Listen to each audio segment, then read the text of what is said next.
Kepala Kanwil DCPB Sumsel bicara soal dana hibah 2 triliun rupiah dari keluarga Akiditio.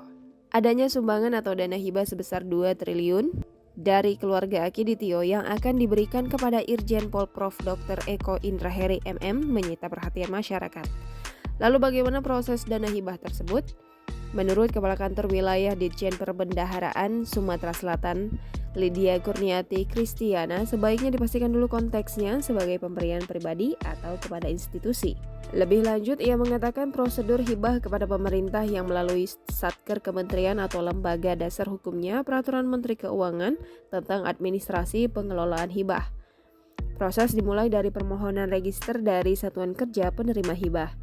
Setelah dana hibah masuk ke rekening Satker penerima hibah, Satker mengajukan revisi daftar isian pelaksanaan anggaran ke Kanwil DJPB.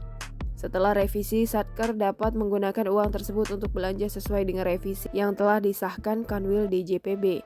Selanjutnya, Satker melakukan pengesahan pendapatan maupun belanja dari dana hibah tersebut ke KPPN. Menurutnya, bila donasi untuk kepentingan COVID-19 kepada pemerintah atau lembaga, KPK juga sudah mengaturnya dan juga merujuk ketentuan tersebut bila kepada penyelenggara negara.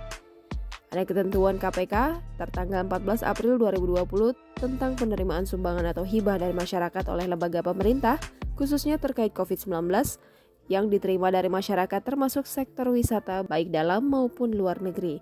Sedangkan untuk transfernya menurut Lydia mengikuti ketentuan perbankan, silakan dengan perbankannya.